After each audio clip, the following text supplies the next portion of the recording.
స్తుతిస్తూ ఆయన మహిమపరుస్తున్నా. చేరువచ్చిన సహోదర సహోదరులకు ప్రభువు రక్షకుడైన యేసుక్రీస్తు వారి నామమున హృదయపూర్వకమైనటువంటి ప్రేమ వందనాలు తెలియజేస్తాను. దైవ గ్రంథం నుండి మార్కు సువార్త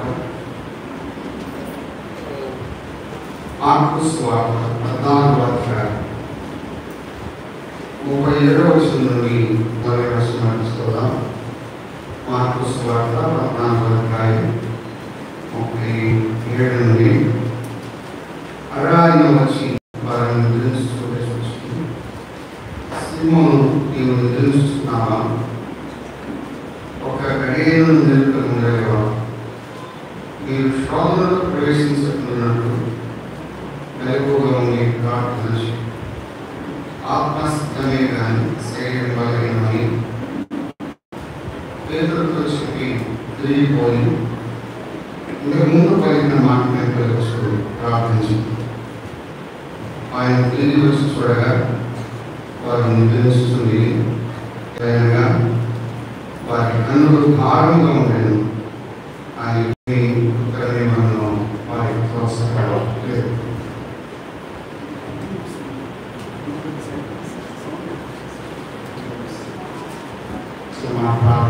ప్రియ ప్రభువా, ఈ ఘనమైన నామమును బట్టి స్తోత్రం చెల్లిస్తున్నా. మీరు మాకు అనుగ్రహించిన రక్షణ బట్టి స్తోత్రములు. ప్రేమించి మాకు ఇచ్చిన ఈ సహవాసాన్ని బట్టి స్తుతిస్తున్నాను. ప్రార్థించినట్టుగా మీరు ఏర్పరుచుకున్నటువంటి సంఘాన్ని బట్టి, సంఘం ద్వారా జరిగిస్తున్న బట్టి స్తోత్రములు. నిన్న ఈ నాయకులు పరిగణించి హృదయకాలం ఏర్పడి రాసు అందించిన సందేశాన్ని తీసుకోండి. స్థానిక సంఘాన్ని దైవ సేవకులను ప్రార్థన చేస్తున్నా. ఆయా స్థలాల నుండి వచ్చినటువంటి రాష్ట్రాలందరూ కూడా అని ఆశతో చేయవచ్చు అనగా ప్రాణాన్ని తృప్తిపరిచేదేవా, ఈ ఘనమైన నామమును చెల్లిస్తూ మరొకటి నిలబడి ఉండగా మీ ఆత్మతో నింపి మా కొంతమంది మమ్మల్ని చేతులకు అప్పగిస్తూ వినగలిగే వాతావరణాన్ని పుట్టించుకున్నాను. వాక్యమైన యేసుక్రీస్తు ప్రభువు నామమున స్తోత్రం చెల్లించి ప్రార్థించారు.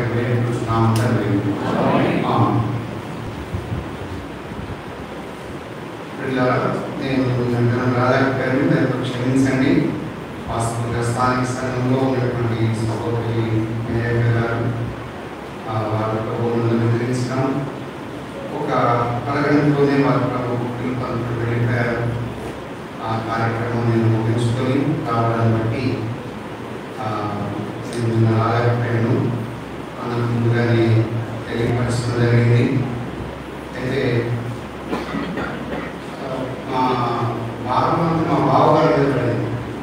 స్వామినాథన్ గారు ఆయన ఏదైనా భరిస్తారు. అందుకే ఇప్పుడు నేను ఉన్నానంటే సమయం తొందరగా క్లోజ్ చేశారు. అది ఇప్పుడు అలా ఏది కాదు. కాబట్టి ఎంతైనా భరించగలిగిన వారు చాలా సంతోషం. యువదాస్ దేవన్ గారితో స్వామినాథన్ గారితో కలిసి చూడడానికి నేను నాకు గౌరవించిన దాన్ని బట్టి స్థుతిస్తున్నాను. ప్రేమకు ఆహ్వానించినటువంటి దేవదాసులు విజయానంద గారు, అదే స్థానిక సంఘానికి ప్రత్యేకమైనటువంటి వందనాలు తెలియపరుస్తున్నాను. నెలలో జరుగుతున్న పని కోసం మీరు ప్రార్థిస్తున్నారు, మరి ప్రార్థించండి. అదే సమయంలో సమయానికి నేను ముగిస్తాను. ఇప్పుడు 12:10 కావస్తుంది. 1 గంటలకు ముగించాలి. 1 గంటలకు నేను ముగిస్తాను. ఒకవేళ మరి ఎక్కువ సమయం ఎక్కువ చేయలేదని ప్రశ్న ఆపుతాను. అలాగే ఇప్పుడే ఏర్పాటు. మార్కు సువార్త 14వ అధ్యాయానికి సుదీర్ఘ వచనాలు ఉన్నాయి. 72 వచనాలు ఈ అధ్యాయంలో మనం చూస్తూ ఉన్నాం.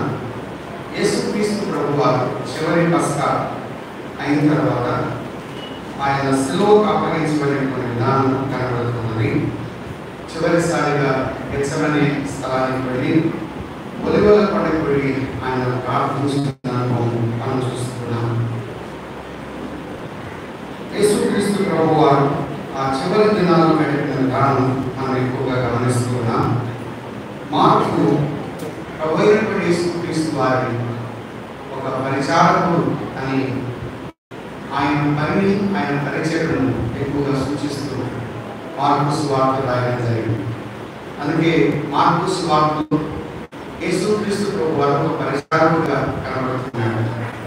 4 సువార్తికులు 4 రకాల ప్రభువును చూపిస్తూ వచ్చారు. మత్తయి ఆయన రాజుగా సూచించినట్లయితే, మార్కు ఆయన దీనత్వం, ఆయన తగ్గింపు, ఆయన పరిచయ విధానాన్ని తెలియపరిచారు. లూకా ఆయన సంపూర్ణమైన మానవుడు, ఒక మనిషి అనే వ్యక్తి ఎలా భూమి మీద జీవించగలరో, ఎలా నడిచి చూపించగలరో మన ప్రభుత్వ యేసుక్రీస్తు వారు ఆ విధానాన్ని తేటగా లూకా సువార్తలో మనం చూస్తూ ఉన్నాం. లోపము లేని సంపూర్ణమైన మానవుడిగా క్రీస్తు ప్రభు వారు కనబడుతూ వచ్చారు. యోహాను సువార్తలో ఆయన దైవత్వాన్ని గురించి ఎక్కువగా మనం చూస్తూ ఉన్నాం. మార్కు ప్రారంభ దినాల్లో పరిచారకుడుగా కొనసాగాడు. ఆ తర్వాత ఒక సువార్తగా దేవుడి యొక్క పరిచర్యలో ముందుకు సాగినవాడు. పరిచర్యలో ముందుకు వెళ్ళినటువంటి వాడు కొంత వెనక్కి వచ్చాడు. సేవా విధానంలో కొన్ని కష్టాలు ఒడిదుడుకులు ఉన్నాయని మరలా మార్పును బట్టి పౌలు బర్నబాకు వాగ్వివాదం వారిద్దరి మధ్య మనస్పర్ధలు వచ్చాయి. కానీ మార్పును వెంటబెట్టుకుని తీసుకుని వెళ్ళాలని బర్నబా ఆలోచన చేశాడు. బర్నబాకు సమీప జ్ఞాతి అనగా మేనలుడు అవుతాడు. అది బంధుప్రీతి చూపించలేదు. కానీ బర్నబాలో ఉన్నది ఒక వ్యక్తిని తీసుకెళ్ళి సరిదిద్ది అతని లోపాన్ని అతనికి అర్థమయ్యేటట్టు చూపించి మరలా కలిపేవాడు. కానీ బర్నబా ఆ విషయాన్ని కరెక్ట్ చేసిన తర్వాత మార్కు సరిపడ్డాడు. వలస పత్రికలో ప్రారంభంలో మార్కు వద్దన్నాడు, కానీ మరలా వలస పత్రికలో పౌలు అన్నాడు, ఒకవేళ మార్కు వచ్చినట్లయితే మీరు చేర్చుకోండి అన్నాడు. చివరి పత్రిక రాస్తూ పౌలు ఏమన్నాడంటే, తిమోతితో మార్కును వెంట పెట్టుకొని రమ్మన్నాడు. ఒకప్పుడు వద్దన్నాడు, సేవకు పనికిరాదన్నాడు, అక్కర్లేదన్నాడు. కానీ చివరి దినాల్లో తన యొక్క తప్పు తను సరిదిద్దుకొని ప్రభువు పౌలుతో పాటుగా చివరి వరకు ఉన్నటువంటి వాడు మార్కు సువార్త రాయడానికి పరిశుద్ధాత్ముడు ఉపయోగించాడు. మార్కు సువార్త అన్నింటిలో కూడా ఒక మాట రిపీటెడ్గా కనబడుతుంది. వెంటనే వెంటనే వెంటనే వెంటనే. ఎక్కడ కూడా ఆలస్యం లేదు, నిర్లక్ష్యం లేదు. యేసుక్రీస్తు ప్రభు యొక్క సేవా జీవితంలో ఆయన వెంటనే పరిచర్య జరిగించాడు, వెంటనే వెళ్ళాడని ఎక్కువ సార్లు మార్కు సువార్తలో మనం చూస్తూ ఉన్నాం. మరి ఇవన్నీ వివరించడానికి కాదు, కానీ ఒక విషయాన్ని చెప్పి నేను ముగిస్తాను. మార్కు సువార్త 4వ అధ్యాయం 37 మరి ఆయన వచ్చి వారు నిర్దించుచుండుట చూచి అన్నాడు. వారు అనగా, వారు అంటే ఎంతమంది? వారంటే 12 మంది కాదు, 3. 32 వారు గెత్సెమనే అనబడిన చోటుకు వచ్చినప్పుడు ఆయన, నేను ప్రార్థన చేసి వచ్చే వరకు మీరు కూర్చోండి తన శిష్యులతో చెప్పి 33 వచ్చింది. పేతురు యాకోబును యోహాను వెంట పెట్టుకుని పోయి మిగులోని క్రాంతి ముందుటను చింతాక్రాంతులను ఆరంభించింది.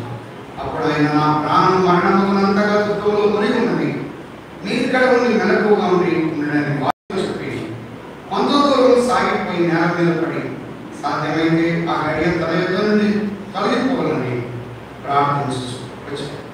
మరణాన్ని తెలుస్తున్నారు. 37 మరణాన్ని వచ్చి వారు నిద్రించుచుండగా చూసి ఏమన్నా అంటే, సీమోను నీవు నిద్రపోయేది ఎంతమంది నిద్రపోతున్నాను? 3 నిద్రపోతున్నాను. అడిగిన ఎంతమంది? ప్రారంభంలో ఇది నాకు అర్థం కాలేదు. నిద్రపోయేది ముగ్గురు నిద్రపోతే అడిగింది ఒక్కరిని అడుగుతున్నాను. అన్నవాళ్ళు మేము ముగ్గురు వచ్చాము. యోగన్న స్వామినాథన్ గారు మేము వచ్చాడు. విద్యానంద మందిరికి తెచ్చి అన్న నాకు భోజనం పెట్టండి అని అన్నాను. వీళ్ళు ఏమనుకున్నారు సార్, నాకు భోజనం పెట్టండి అంటే మాకన్నా వచ్చు కదా అని. అంటే బహువచనం ఉపయోగించారు కానీ ఏకవచనం. ఇక్కడ కూడా ఉన్నాడు. ఒక బాధ ఎవరైనా నిద్రపోతుంటే బ్రదర్ మీరు నిద్రపోతున్నారు అన్నాడు. నా పక్కన అనుకున్న నన్నే అన్నాడు అన్నాడు. ఎందుకు ఈ మాట? శివుడు నీవుని తెలుస్తున్నావా? నీవుని తెలుస్తున్నా. 26 వచ్చి అందులో వారు కీర్తన పాడి ఒలివల కొండకు వెళ్ళి ఇప్పుడు యేసు వారిని చూసి మీరందరూ అభ్యంతరపడేదారు, గొర్రెల కాపరిని కొట్టుతుంది, గొర్రెలు చదివిపోనని వ్రాయబడినది కదా. అయితే నేను లేచిన తర్వాత మీకంటే ముందుగా వెళ్ళడానికి వెళ్ళినాను. అందుకు పేతురు అందరూ అభ్యంతరపడిన నేను అభ్యంతరం. పేతురు ఏమన్నాడంటే ప్రభువా అందరూ అభ్యంతరపడిన నేను అభ్యంతరపడను. అందరిది ఒక లెక్క, నాది ఒక. అందరితో పాటు నేను కలపొద్దు ప్రభా. అందరూ అభ్యంతరపడిన నేను అభ్యంతరపడను. నా భక్తి వేరు, నా విశ్వాసం వేరు, నా యథార్థత వేరు, నా నమ్మకత్వం వేరు, నా ప్రార్థనా జీవితం వేరు. అందరు లాంటి వాడి కాదు నేను. అందరు లాంటి విశ్వాసం నాది కాదు. నా విశ్వాసమే ఎక్కువ, నా సమర్పణ కానీ నా త్యాగం కానీ ఎక్కువ అన్నది. అందుకు ఆ మాట యేసు అతను చూసి 30 నేను రాత్రి 2 మాటలు పూయకముంటే నీవు నన్ను ఎరుగనని ముమ్మారు చెప్పిన నీతో నిశ్చయముగా చెప్పుచున్నాను. అతడు మరీ ఖండితం ఏమన్నాడు? నేను నీతో కూడా సావవలసి వచ్చినాను, నేను ఎరుగనని చెప్పనే, నీతో పాటు చనిపోవడానికి నేను సిద్ధంగా ఉన్నాను. రెండో చెప్తున్నాడు. ఒకటి అందరూ అభ్యంతరపడినా నేను అభ్యంతరపడను. రెండవది ఒకవేళ నీతో పాటుగా చావడానికే నేను ఎలా ఉన్నాను? సిద్ధంగా. నీ కొరకు నేను నిలబడతాను, నీ కొరకు నేను సాక్షిగా ఉంటాను, చావడానికి నేను సిద్ధంగా ఉన్నాను. నేను నిన్ను ఎరుగనని చెప్పను అని గట్టిగా చెప్పి ఎక్కువగా మాట్లాడింది ఎవరంటే పేతురే. మిగతా వారు మౌనంగా ఉన్నారు. పేతురు మాట్లాడారు. అందరితో పాటుగా నేను వేరు, అందరిది వేరు, నా ఆత్మీయ జీవితం వేరు, నీ కొరకు చావడానికి నేను సిద్ధంగా ఉన్నాను అని ఇంత చెప్పినటువంటి పేతురు ఏది మానలేకపోయాడు, ఏం తట్టుకోలేకపోయాడు? ఒక నిద్ర మానుకోలేకపోయాడు. ఇంకా ఆయన కొరకు అందరూ అభ్యంతరపడ్డా నేను అభ్యంతరపడిన గట్టిగా నిలబడగలదా? చావడానికైనా సిద్ధంగా. మనం కూడా కొన్నిసార్లు బ్రదర్ మా విశ్వాసం వేరు, మా యథార్థత వేరు, మా నమ్మకం వేరు, మా అనుభవం వేరు, మా బాప్తిస విధానం వేరు, మా భక్తి జీవితమే వేరు, అందరిలాగా కాదు అని అంటాం. ఒక చిన్న సమస్య వస్తే మనం ఏం చేస్తాం? మానేస్తాం. చూడండి, చిన్న కష్టం వచ్చినా, చిన్న బాధ వచ్చినా, చిన్న శ్రమ వచ్చినా మనం మీటింగ్ మానేస్తాం. ఇది మన విశ్వాసం. బంధువులు వస్తే మానేస్తాం, స్నేహితులు వస్తే మానేస్తాం. ప్రభు గారు నేను నిలుస్తానని చెప్పిన మనము కొన్నిసార్లు మనం స్టాండ్ తీసుకోలేకపోతున్నాం, మనం నిలవలేకపోతున్నాం. చాలా సందర్భాల్లో ఆయన కొరకు సాక్షిగా ఉండలేకపోతున్నాం. ఒక మాట వాళ్ళే ఎవరైనా ఏమన్నా అన్నారనుకో, సేవకులు అన్నా, పెద్దలు అన్నా, బాధ్యత కలిగిన వాళ్ళు ఏమన్నా అంటే వెంటనే మానేస్తాం. మొట్టమొదటి ఏం మానేస్తాం? భోజనం మానం, మందిరం మానేస్తాం. ఆ బాధ తట్టుకోవాలి. 2 ప్లేట్లు ఎక్కువ తింటాను తప్ప మీటింగ్ మానేస్తాం, కూడికి మానేస్తాం, సంఘ సహవాసం మానేస్తాం. ఇది మన స్టాండర్డ్స్, ఇది మన స్పిరిచువల్ అభివృద్ధి. చాలాసార్లు ఎన్నిసార్లు తప్పించుకున్నాడు. పేతురు ఎక్కడున్నాడు? ముందున్నవాడు, అన్నింటిలో ముందున్నటువంటి వాడు. ఇప్పుడు చూడండి, తన జీవితంలో ఒక నిద్ర తట్టుకోలేకపోతున్నాడు. కొన్నిసార్లు బలంగా చెప్పేది నేనే, ప్రకటించేది నేనే, ప్రయాసపడేది నేనే, కష్టపడేది నేనే. ఒక చిన్న విషయానికి నేను నిలవలేకపోతున్నాను. ఒక చిన్న శ్రమ వస్తే, చిన్న బాధ వస్తే, చిన్న కష్టం వచ్చినా ప్రభు కొరకు నేను సాక్షిగా జీవించలేకపోతున్నాను. నా వ్యక్తిత్వంలో ఆయనతో సంబంధం లేనట్టుగా అనేక సార్లు నేను వ్యవహరిస్తున్నాను. ఆయన ఎవరో నేను ఎవరో అన్నట్టుగా ఉన్నాను. కొన్నిసార్లు మన యొక్క వ్యక్తిగతమైన విధానంలో అది కన్నా సీమోను నీవు నిద్రిస్తున్నావు. నీవే నిద్రపోతే మిగతా వారి సంగతి, నీవే వెనక్కి సాగితే మిగతా వారి సంగతి, నీవే ఆగిపోతే మిగతా వారి సంగతి, నీవే ప్రయాసపోతే మిగతా వారి సంగతి ఏంటి? అదే సీమోను నీవు నిద్రించుతున్నావు. పర్టికులర్గా వ్యక్తిగతంగా మాట్లాడాలి. సోదరుడా సోదరి, ఈ ప్రశ్న నీకు నాకు ఉంది. నేనేనా కొన్నిసార్లు వాక్యం బోధించే నేనే నిలబడకపోతే, ప్రకటించే నేనే నిలబడకపోతే, సాక్షిగా ఉండే నేనే నిలబడకపోతే మిగతా వారు ఎవరు నిలుస్తారు? మిగతా వారు ఎవరు వస్తారు? చాలా సందర్భాల్లో చెప్పడం బాగా చెప్తున్నా కానీ మనం ఉండలేకపోతాం. అయితే పేతురు నిద్రించుతున్నాడు. అందుకే నీవు నిద్రించుతున్నావు. కొన్ని విషయాలు చెప్పి ముగిస్తాను. పేతురు ఏ సమయంలో నిద్రపోతున్నాడంటే ఇది ప్రార్థించే సమయం. ప్రార్థించే సమయంలో నిద్రపోయినటువంటి విశ్వాస జీవితంలో ఎప్పుడైతే ప్రార్థన తన జీవితానికి వ్యక్తిగతంగా తక్కువైందో చూడండి, తనలో ఉన్న 3 విషయాలు చెప్పి పూర్తిగా తాను ప్రభు ఎలా తిరిగాడు ఆ విషయాన్ని మనం చూద్దాం. ఒక విశ్వాసి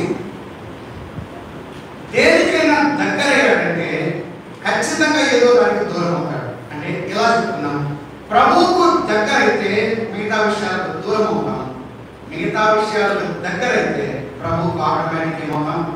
దూరం. అది వేరుగా చెప్పాలి. నా ఆత్మీయ జీవితం సులువుగా గుర్తించవచ్చు. నేను వాక్యానికి దూరం అయితే, ప్రార్థనకు దూరం అయితే, సంఘ సహవాసానికి నేను గైర్హాసమైతే, వాడకుడికి నేను రాలేదంటే నేను దేనికో దగ్గరయ్యాను. పేతురు జీవితంలో ప్రార్థనకు ఆ ప్రయారిటీ, ఆ ప్రాధాన్యత ఇవ్వకుండా, ప్రార్థనకు విలువకుండా ప్రార్థించే సమయంలో నిద్రపోయాడు. నిద్రపోవడాన్ని బట్టి తను దేనికి గురయ్యాడు? ఒకటి చూడాలి. 40 వచ్చింది. ఆయన తిరిగి వచ్చి చూడగా వారు నిద్రించుచుండేది. ఎలాగనగా వారి కన్నులు భారముగా ఉన్నది. ఆయన ఏమి ఉత్తరం నిలువలో వారికి తోచింది. ఒకటి, వారిలో అయోమయ స్థితి ఏర్పడింది. అయోమయం. పేతురు గురించి మనం జ్ఞాపకం చేస్తున్నాం కనుక పేతురు విషయంలో ప్రార్థనకు తన సమయాన్ని ఇవ్వకుండా అదే సమయాన్ని దేనికి ఇచ్చాడంటే నిద్రకు ఇచ్చాడు. అయోమయ స్థితి. దైవ గ్రంథంలో మీరు ఎప్పుడైతే ధ్యానం చేయండి, పోరాడే లేకపోతే పారిపోయే సమయంలో సంసోను నిద్రపోయాడు. అందులో పారిపోవలసిన సమయం అది నిద్ర కేటాయించాడు. 2 కళ్ళు పీకబడ్డాడు. అందుకన్నాడు గుడ్డివాడయ్యాడు, గుడ్డివాడాడు, 2 కళ్ళు పీకబడ్డాడు. మరలా ప్రభు ఉపయోగించాడు, పశ్చాత్తాపడ్డాడు. రెండవది దావీదు పోరాడే సమయంలో నిద్రపోయాడు. అపరాధే. యుద్ధానికి వెళ్ళవలసినటువంటి సమయంలో పోరాడే సమయంలో నిద్రపోయి అపరాధి అయ్యాడు. పశ్చాత్తాపం.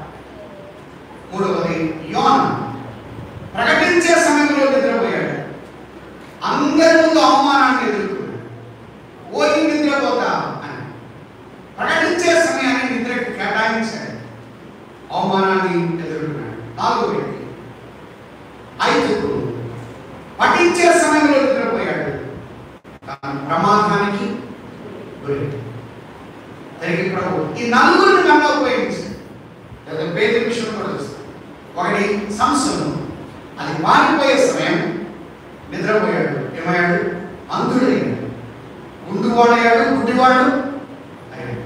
అదే ఒక ఆయన అన్నాడు, బెండ్ అయితే గుండు అవుతామన్నాడు. ఎక్కువగా బెండ్ కాకూడదు. బెండ్ అయితే మొత్తం ఉండే సంసోనిక విశ్వాసం, బోడి ముందు విశ్వాసం. 10 మంది విశ్వాసులు అలాగే ఉంటారన్నాడు. కానీ రూట్ ఉంది. అందుకే మరణం పొడుచుటకు మొదలు పెట్టాడు. దావీదు పోరాడే సమయం, కానీ తన సుఖానికి, తన క్షేమానికి, తన కంపస్కు అవకాశం ఇచ్చాడు.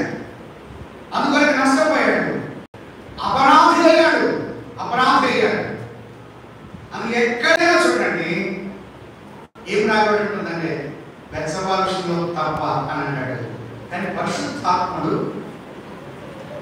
ఈ మాటను ఒక మాట మత్తయి సువార్త మొదటి అధ్యాయం 6వ వచనం యెషయి రాజైన దావీదును కనెను ఊరియా భార్యగా ఉండిన ఆమె యందు దావీదు సొలొమోనును కనెను. పరిశుద్ధాత్ముడు దావీదు భార్య అని చెప్పలేదు కానీ ఏమన్నాడంటే ఊరియా భార్యగా ఉండిన ఆమె ఉన్నారు. అది అలా ఉండిపోయింది. అపరాధయ్యాడు, పశ్చాత్తాపడ్డాడు. ప్రభు ప్రకటించే సమయంలో యోనా నిద్రపోయాడు, తను అవమానం పాలయ్యాడు. తిరిగి ప్రభు ఉపయోగించాడు. 5కు పఠించే సమయం, వాక్య ధ్యాన సమయంలో నిద్రపోయాడు, ప్రమాదానికి గురయ్యాడు. తిరిగి మనలా పైకి వచ్చాడు. పేతురు ప్రార్థించే సమయంలో నిద్ర అనేది సుఖానికి సాక్ష్యం. మన కంఫర్ట్, మన శరీర సంబంధమైనది అలసట తీర్చుకోవడానికి కొంత నిద్ర అవసరమే, విశ్రాంతి పొందడానికి కొంత నిద్ర అవసరమే. నిద్రపోవాలి. అందుకే అన్నాడు, నిద్రపోయే సమయంలో నిద్ర పోకపోతే నిద్రపోయే సమయంలో ఖచ్చితంగా ఎందుకు మీటింగ్ నిద్రపోతామంటే మన తప్పు కాదు. రాత్రి 1 గంట కొంతమంది మొబైల్ చూస్తూనే ఉంటారు. చూడండి, ఇస్రాయేల్ బయలు మన మొబైల్ 2 ప్రమాదమే. వాటిని పెట్టుకుని చూసి చూసి చూసి ఏమవుతారు, ఇప్పుడు నిద్రపోతారు. అందులో వాక్యం వినకుండా చేసేవాడు అంటే అపవాది. మన కంఫర్ట్స్ మనం ఎదుర్కొంటాం, మన సుఖం మనదే, మన క్షేమం మనదే, మనం బాగుండాలి అని అనుకున్నాం. తన నిద్ర తందే. పౌలు భారంగా అక్కడ వాక్యం ప్రకటిస్తున్నప్పుడు 5కు భారంగా నిద్రపోతున్నాడు. యేసుక్రీస్తు ప్రభువు తన యొక్క అక్కడే అన్నాడు, నా ప్రాణం మరణమగినంతగా అని ఆయన ఎంత వేదన చెప్తుంటే పట్టి పట్టనుకున్నాడు పేతురు. ఆయనకున్న భారం పేతురుకు లేదు. మిగతా యోహాను యాకోబు ఉన్నారు, వారికి లేదు.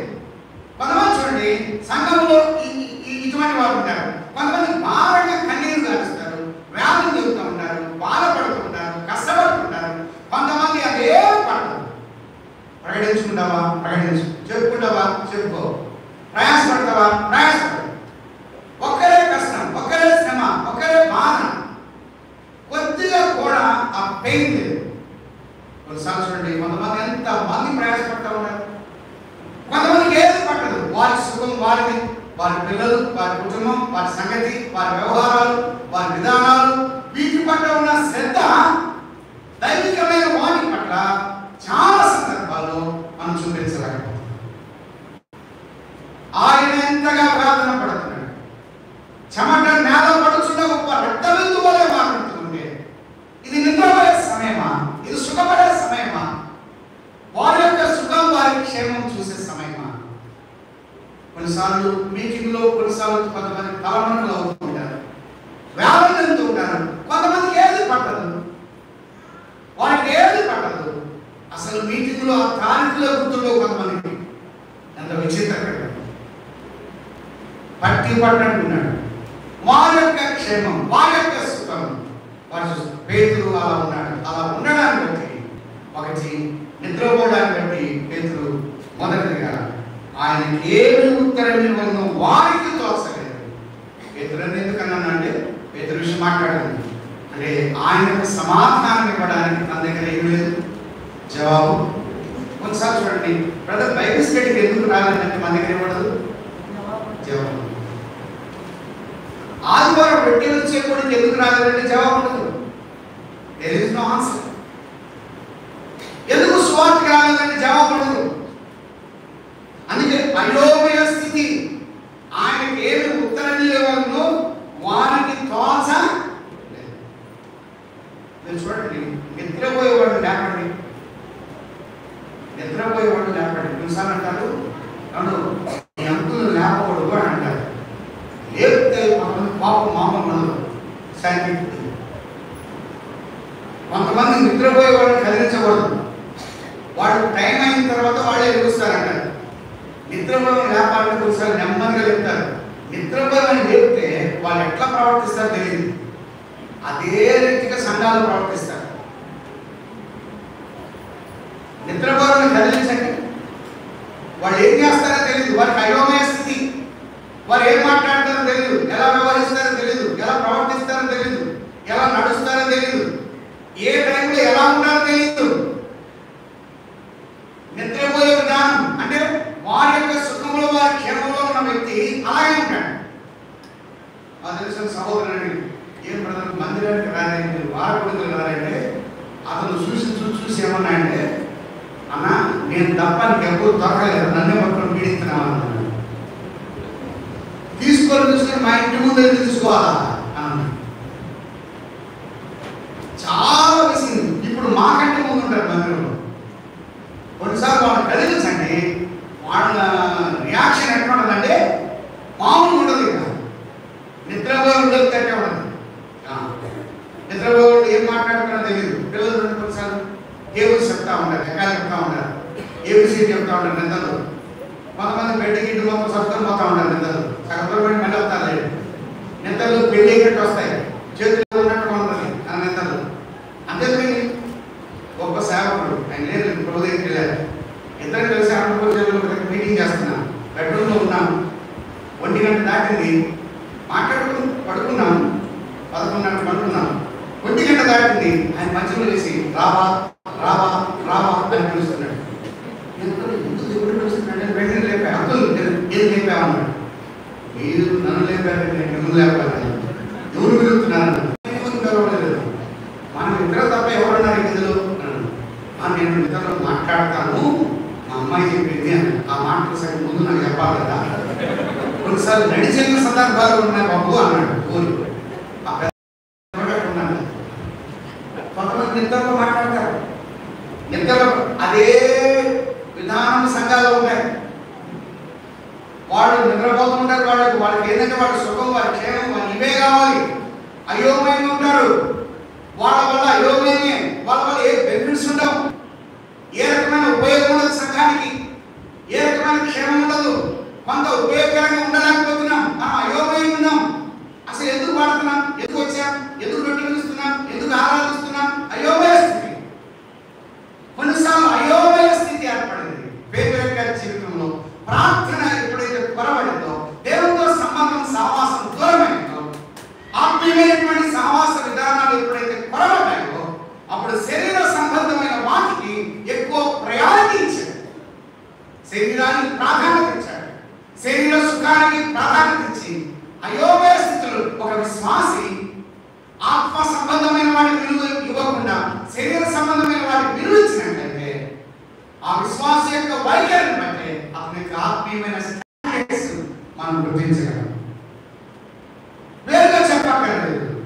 ఒకటి అయోమయ స్థితి, రెండవది 14వ అధ్యాయం 45వ వచనం. వాడు వచ్చి వెంటనే ఆయన దగ్గరకు పోయి బోధకుడా అని చెప్పి ఆయన ముందు పెట్టుకున్నాను. వారు ఆయన మీద పడి ఆయనను పట్టుకుని దగ్గర నిలిచి ఉన్న వారు ఒకడు కత్తి చూసి ప్రధాన యాజకుని దాసుని కొట్టి వాడిని చెవి తెగది.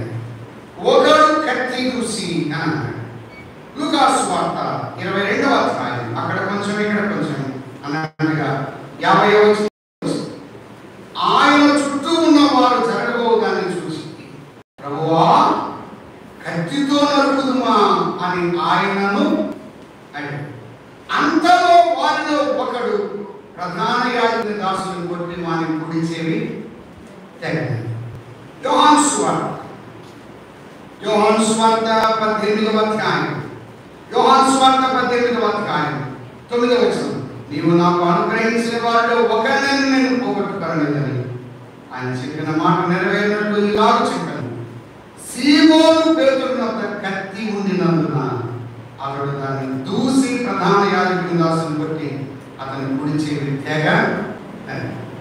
ఇక్కడ పర్టికులర్ గా సీమోను పేతురు పేరు యోహాను ఉపయోగిస్తున్నాడు.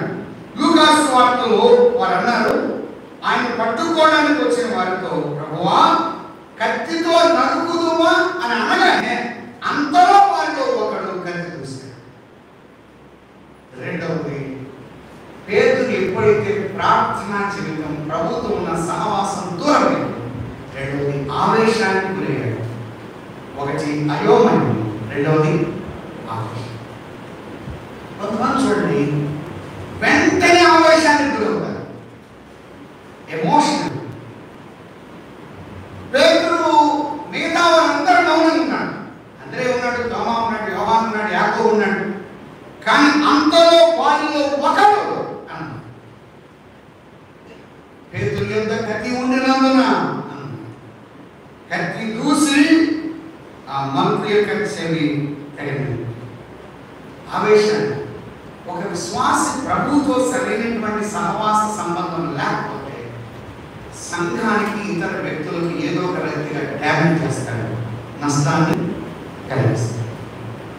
నేను తోటి సహోదరికి నష్టం కలిగిస్తున్నాను అంటే నా ప్రభువుతో ఉండవలసిన సహవాస సంబంధం సరిగా లేదన్నమాట.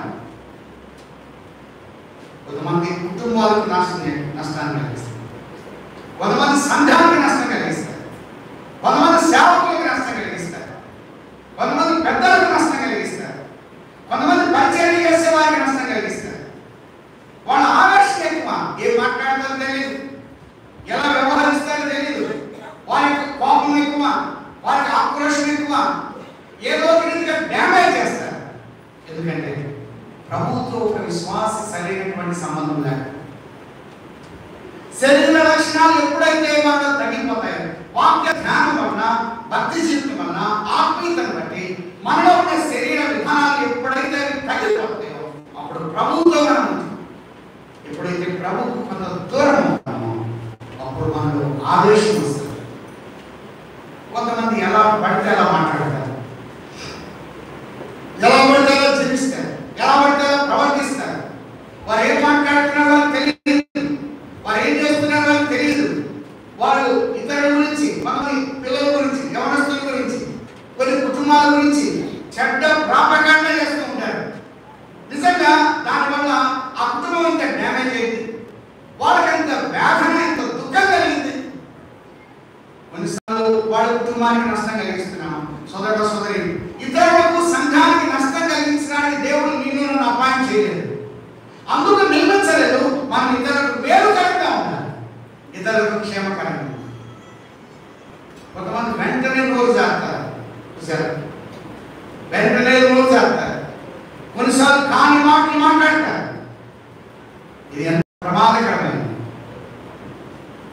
అందుకే ఒక బ్రదర్ ఉన్నాడు, కొంతమంది other language using the mother language.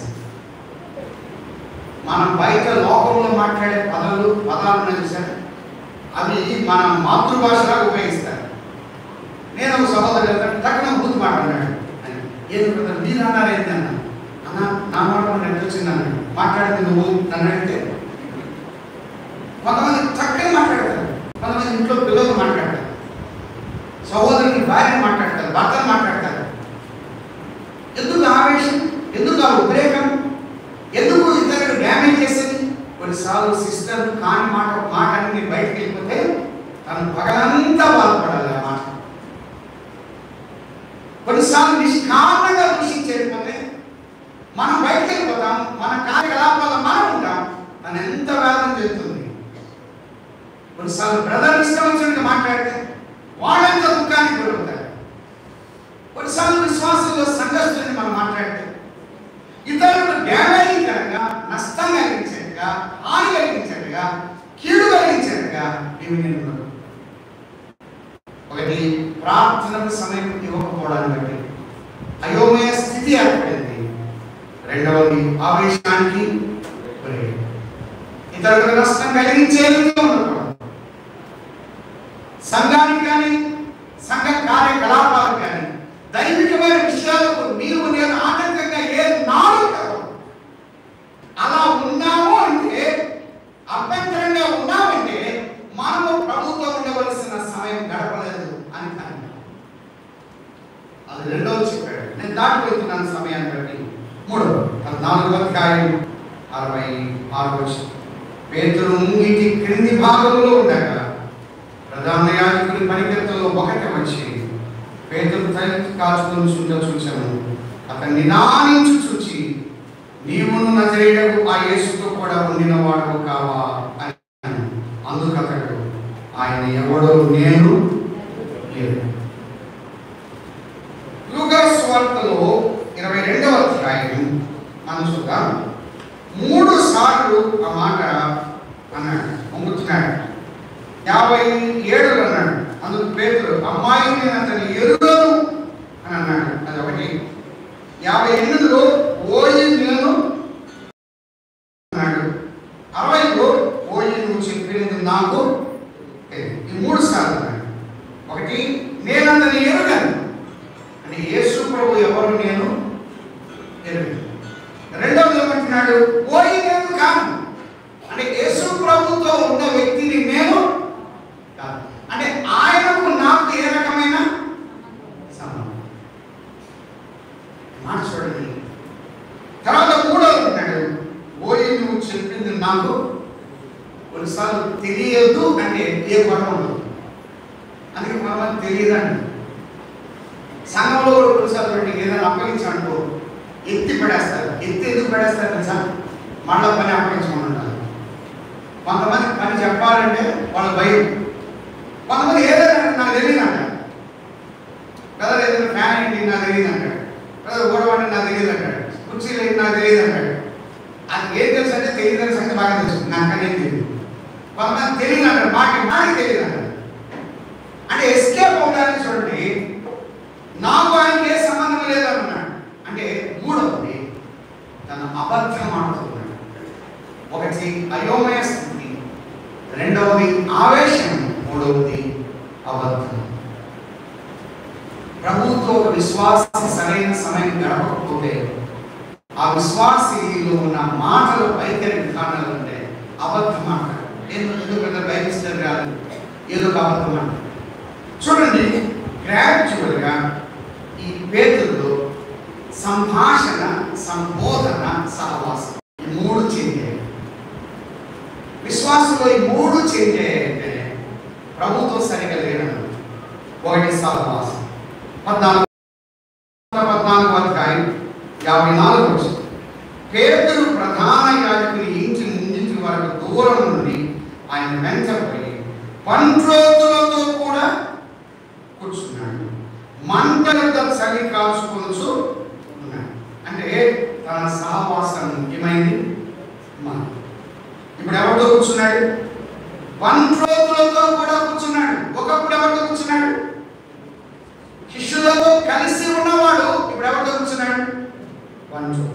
మత్తయి సువార్త 26వ అధ్యాయం 26వ అధ్యాయం 58వ వచనం, పేతురు ప్రధాన యాజకుని ఇంటి ముంగిటి వరకు ఆయనను దూరం నుండి వెంబడించి లోపలికి పోయి దీని అంతమేమో చూడవలని పండ్రోతులతో కూడా కూర్చున్నాడు. 69వ వచనం, పేతురు వెలుపటి ముంగిటి కూర్చుని ఉండగా ఒక చిన్నది అతని ఎదురుకు వచ్చి, నీవును గలిలయను నాకు యేసుతో కూడా ఉంటివి కదా అని. అంటే వారితో కూర్చొని ఉన్నాడు. సహవాసం మారింది. సహవాసం మారింది. రెండవది సంభాషణ. చూడండి, మార్కు సువార్త 14వ అధ్యాయం 14వ అధ్యాయం 67-68 వచనాలు. పేతురు చలి కాచుకుని చూచాను, అతను నిదానించి చూచి, నీవును నజరేయుడుగా యేసుతో కూడా ఉండినవాడు కావా అని. అందుకు అతడు, ఆయన ఎవడో. సంబోధన మారింది, సహవాసం మారింది, సంబోధన మారింది, సంభాషణ మారింది. తన యొక్క సంభాషణలో మార్పు వచ్చింది. ఆయన ఎవడో నేను. చూడండి ఎంత కష్టంగా ఉంటుంది. అన్నాము విజ్ఞానం చాలా కాలం కలిసి బందీలు మినిస్టర్లు వెళ్తున్నాము. ఎవరైనా అడిగారు అనుకోండి, బ్రదర్ ఎవరైనా తెలుసా అని అంటే ఆయన ఎవడో అని అన్నాను. ఎంత కష్టం ఉంది ఆ మాట. ఇన్ని సంవత్సరాలు ఉండి, ఇన్ని సంవత్సరాలు తిరిగి, ఇన్ని సంవత్సరాలు చేసి ఏమన్నా అంటే ఆయన ఎవడో తెలియదు. ఆయనకు నాకు ఏ రకమైన సంబంధం లేదు. ఎలా వస్తున్నాడు? మత్తయి సువార్త 26వ అధ్యాయం 58వ వచనం.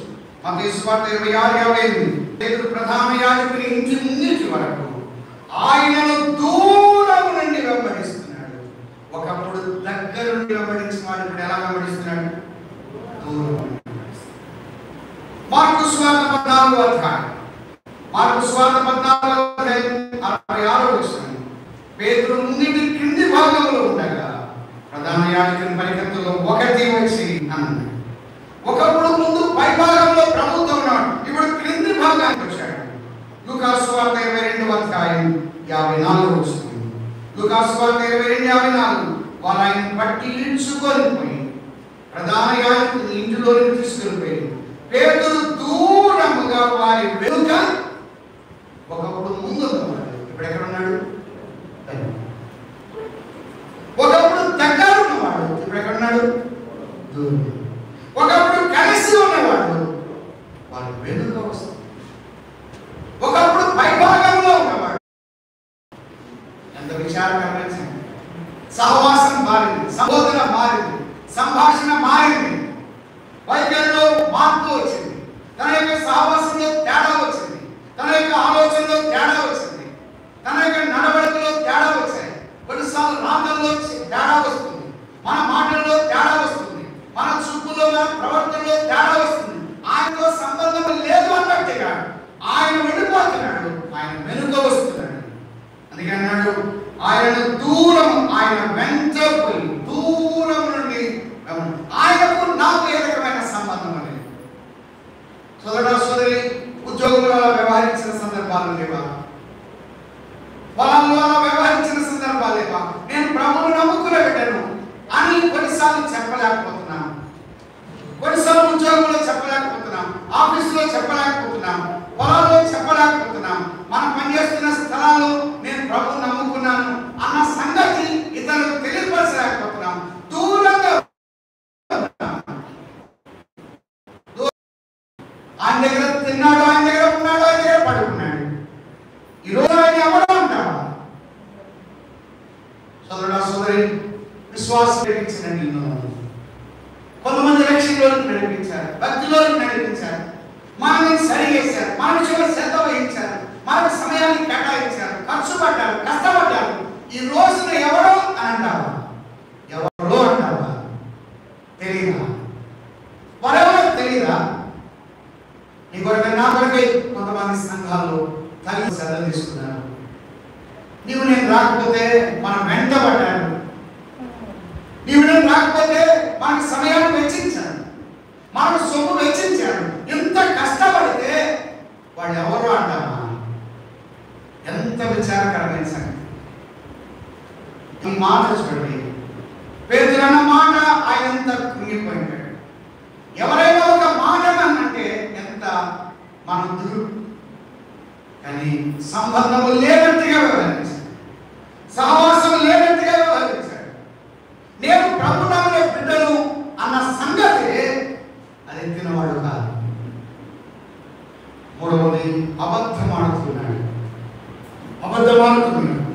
ఒకటి అయోమయ స్థితి, రెండవది ఆవేశం, మూడవది అబద్ధం.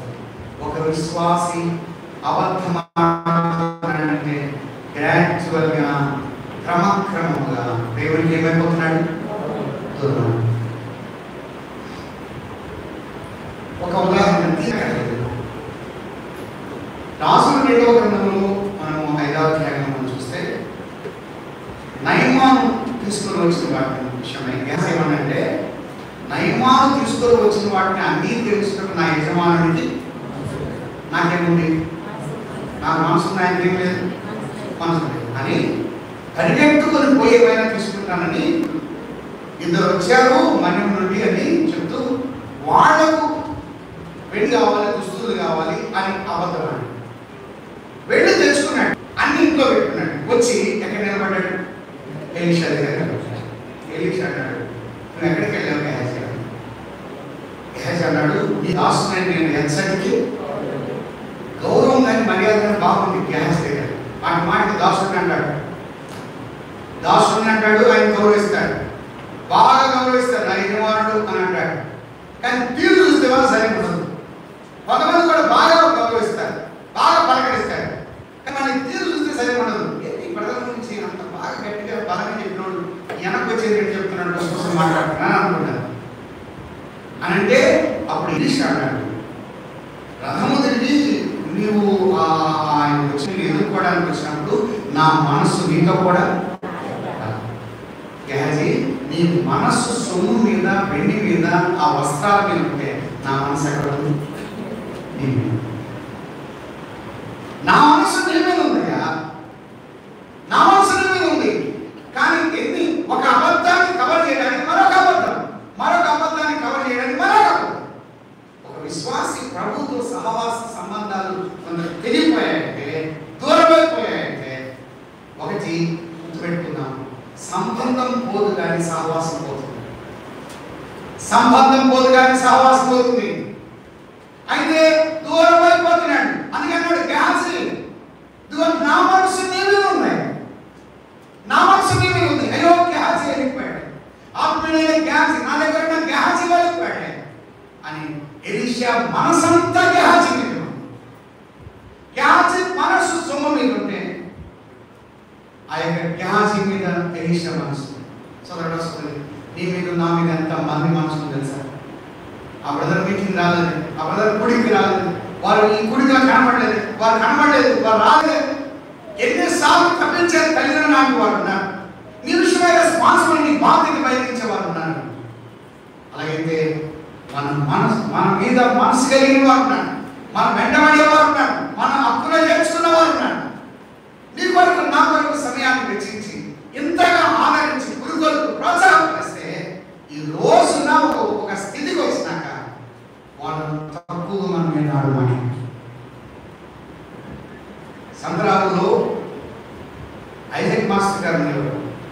ఆయన లేరు, ప్రభు దగ్గరికి వెళ్ళాడు. బంధువులు చాలా భక్తిపరుడు, ప్రార్థనాపరుడు. హెచ్ఎం స్కూల్లో వాళ్ళు కూడుకునేవాళ్ళు ఒంగోలు. ఆయన ప్రభు దగ్గరికి వెళ్ళినప్పుడు వెళ్ళాము. అయితే ఆయన చివరిగా చనిపోవడం నా మీద పూలు మాత్రం వేయడానికి లేదు. అందరూ చాలా మంది తెచ్చారు, కానీ గేటు దగ్గర పెట్టేసారు. ఆయన మీద ఎవరయ్యారు. ఆయన గురించి ఒక ఆయన సాక్ష్యం ఇస్తాను. ఈ ఐజాక్ మాస్టర్ గారు ఎవరి ద్వారా ప్రభువులోకి వచ్చారంటే ఉప్పుగూడూరు రాధా గారి ద్వారా ప్రభువులోకి వచ్చారు.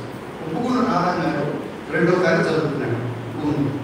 ఆయన చదువు రాదు, సువార్త కూడా పెద్దగా చెప్పలేడు, కానీ మంచి వ్యక్తి, భక్తిపరుడు, ఆత్మీయుడు. ఆ అంకులు వాక్యం చెప్తే ఈ ఐజాక్ గారిలో ఉన్నాను. ఉప్పుగుండు రాధంగా చనిపోయేంత అన్ని రోజులు, లేకపోతే చనిపోయేంత వరకు ప్రతి నెల ఇంటికి పంపించాను. నేను యాక్చువల్గా ఒక ద్వారా ఎవరైనా మనం రక్షించబడితే వాళ్ళు చనిపోయేంత వరకు మనం ఎప్పుడు కూడా వారిని పట్టించుకో, వారిని చూడము. కానీ నేను ప్రభువు నమ్ముకోవడానికి ఆదాం గారి కారణమని, ఆదాం గారు చనిపోయేంత వరకు పంపిస్తూ వచ్చారు. ఆదాం గారు ప్రభు దగ్గరికి వెళ్ళాక వాళ్ళ భార్య చనిపోయేంత వరకు కూడా పంపిస్తూ వచ్చారు. ఆ సాక్ష్యం నేను, ఎందుకంటే నేను ప్రభువులోకి వచ్చాను. నేను పంతులే కానీ ఆయన నాకు తీర్చలేదు. నన్ను ఆత్మీయంగా నడిపించాడు, ఆత్మీయంగా బలపరిచాడు, రక్షణలోకి తీసుకొచ్చాడు. సోదర సోదరి, ఎప్పుడైనా సరే నీ పట్ల నా పట్ల శ్రద్ధ వహించి, సమయం వెచ్చించి, సొమ్ము వెచ్చించి వారిని ఎన్నాడు మర్చిపోవు, ఎన్నాడు ఇదంతా విచారకరమైన. ఒక మాట చెప్పి నేను ముగిస్తాను. 14వ అధ్యాయం 72వ వచనం, వెంటనే 2వ మారు కోడి కూసింది కనుక కోడి 2 మార్లు పోయి కమురుకు నీవు నన్ను ఎరుగనని ముమ్మారు చెప్పిన యేసు తనతో చెప్పిన మాట పేతురు జ్ఞాపకం ఉంచుకుని తల పోయించు. కానీ 4 సువార్తలో, లూకా సువార్తలో మాత్రం ఈ మాట చూస్తాం. 22వ అధ్యాయం 61వ వచనం, 54 వారాయను పట్టి ఈడ్చుకొని పోయి, యేసు ప్రభువు ఏం చేస్తున్నారు? పట్టి ఈడ్చుకుపోతున్నారు. పేతురు అక్కడే ఉన్నాడు చలిమంట దగ్గర. తర్వాత ఆ గది దగ్గరికి వచ్చాడు. 61వ వచనం చూడండి. అప్పుడు ప్రభువు తిరిగి పేతురు వైపు చూస్తాడు. పేతురు ప్రభువుకు దూరం అవుతున్నాడు, కానీ క్రీస్తు ప్రేమ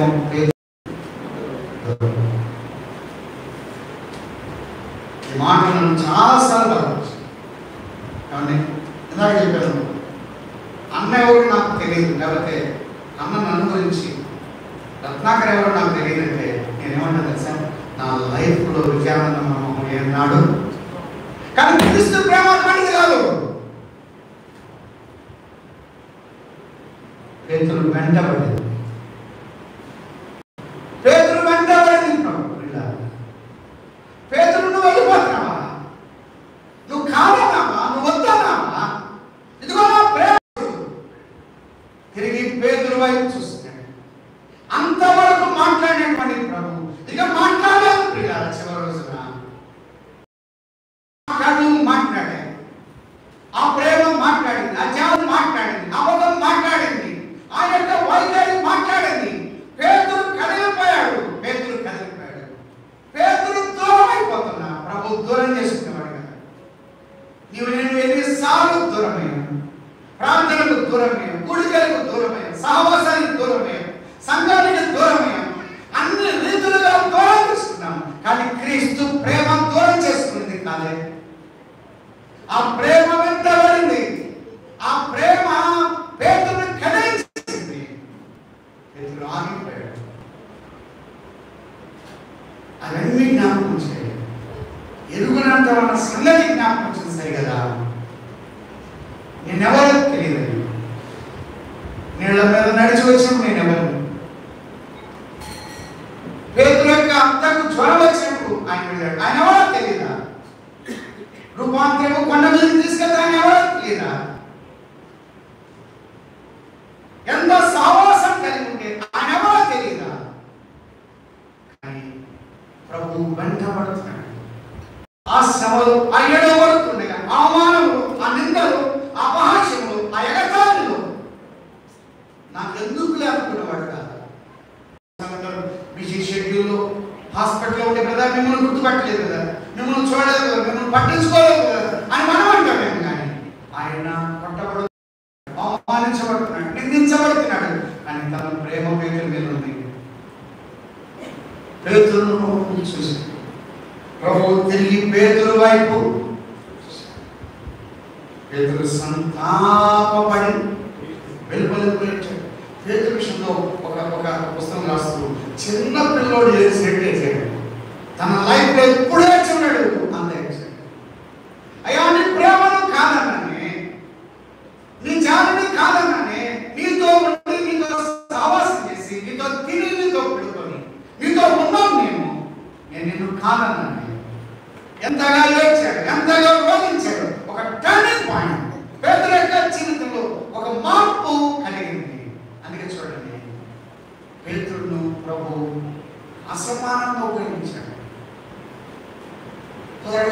పశ్చాత్తాపడండి. ప్రభు పొరపాటు అయిందయ్యా, ఈ విషయంలో నేను లోపం కలిగి ఉన్నాను. అయినా మీరు వాక్యం ద్వారా మాట్లాడుతున్నారు, వ్యక్తిగతంగా మాట్లాడుతున్నారు, సేవకుల ద్వారా మాట్లాడుతున్నారు, వారి ద్వారా మాట్లాడుతున్నారు. అయ్యా నేను ఎన్నిసార్లు దూరం అయ్యాను, ఎన్నిసార్లు తగ్గిపోతున్నాను, ఎన్నిసార్లు దూరం అవుతున్నాను. మీ ప్రేమ దూరం కాదు, మీ జాలి దూరం కాదు, మీ క్షమాపణ దూరం కాదు, మీ కరుణ దూరం కాదు, మీ కటాక్షం దూరం కాదు. అది క్రీస్తు ప్రేమ పేతురును బంధించేసి పేతురు వెళ్ళలేక. క్రీస్తు ప్రేమ మీకు నాకు అర్థమైతే మనం వెళ్ళిపోలేదు.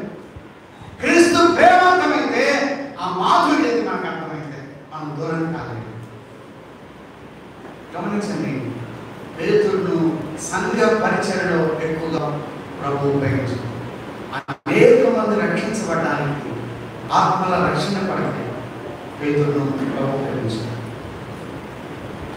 పౌలు సంఘాలు పెట్టాడు. యోహాను సరిచేయడానికి, సరిదిద్దడానికి యోహాను ప్రభు ఉపయోగించారు. మాత్రమే కాదు, చివరికి సాక్షిగా ఉండి హతసాక్షి అవుతున్నప్పుడు సిలువ అతను చంపి, సిలువ లాగానే యేసు ప్రభువును చంపినట్టు వేయాలంటే ఆగండి అని, నా తల క్రింద పెట్టండి, కాళ్ళు పైకి ఎత్తండి, ఆయనలాగా నేను సిలువ మరణం పొందడానికి నేను అర్హుడిని కాదు. ప్రభు కొరకు సాక్షిగా జన్మించాడు, హతసాక్షి. పేతురు ప్రభు బలంగా ఉపయోగించాడు. మీరు ఎక్కడైనా చూడండి, ప్రపంచం అంతట్లో పేతురు పేరు మారుమూల. సెయింట్ పీటర్స్ హై స్కూల్స్ అని ఉన్నాయి, పీటర్ హాస్పిటల్స్ ఉన్నాయి, పేతురు హాస్పిటల్ అని ఉన్నాయి, పేతురు చర్చి అని పెట్టుకున్నాడు. అంటే పేతురు పేరు మారుమూల అయిపోయింది. ఒక పామరుడుగా ఉన్నాడా?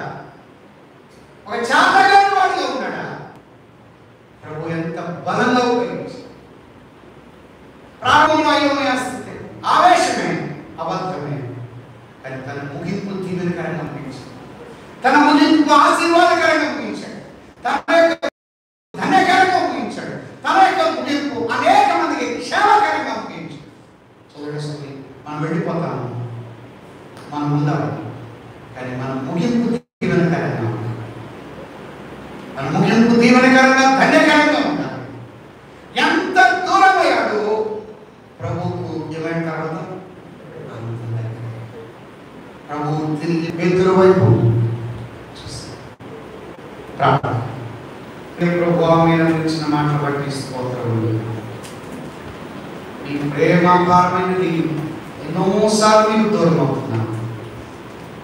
మీ ప్రేమను సంధించు, అతనికి నా కృపను ఎడం చేయమన్నట్టుగా మీ కృప ఎడం కాలేదే, మీ జాలి ఎడం కాలేదే అయ్యా. ఇంకా నమ్మని వారు ఉన్నారేమో. కలువరి శిలువలో మీరు పొందిన శిలువ మరణం, ఆ రక్తము కార్చిన విధానం, చనిపోయి సమాధి చేయబడి తిరిగి లేచి ఇంతగా ప్రేమించారు, అంతం వరకు ప్రేమించారు. ఆ ప్రేమను తెలుసుకొని దూరం అయితే నమ్మిన మా జీవితాల్లో కొన్ని పరిస్థితుల్లో ఎరుగనట్టుగా ప్రవర్తిస్తున్నాం. అయితే మన్నించండి. మీ కొరకు సాక్షులుగా జీవించడానికి మీకు అనుగ్రహించమని, నా మాటలు మా హృదయంలో ఫలించమని, మధ్యాహ్నం కొరకు సిద్ధపరచమని యేసు క్రీస్తు ప్రభు నామమున స్తోత్రం చెల్లించి ప్రార్థించడానికి వేడుకుంటున్నాము తండ్రి.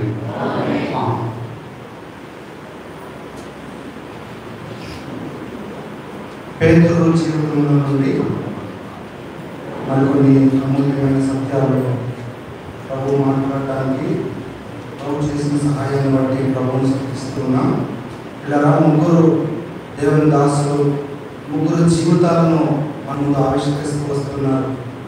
యోవాషు అతని యొక్క జీవితం, ఫిలోమోను అతని యొక్క సేవా జీవితం, పేతురు అతని యొక్క జీవితం నుండి మనం ప్రభు మనకు పాఠాలు అనుగ్రహిస్తూ ఉండగా సరిదిద్దుకుందాం. ఉదయకాల సమయంలో నిద్రపోతున్న పేతురు, దేవునికి దూరమైపోతున్న పేతురు, అయోమయ స్థితిలోనికి వెళ్ళిన పేతురు, అబద్ధమాడిన పేతురు మనం జ్ఞాపకం చేస్తూ ఉండగా పాఠాలు నేర్చుకుందాం, సరి చేసుకుందాం. మంచి వర్తమానం అందించిన దేవుని దాసులకు సంఘం తెలియజేస్తున్నాం.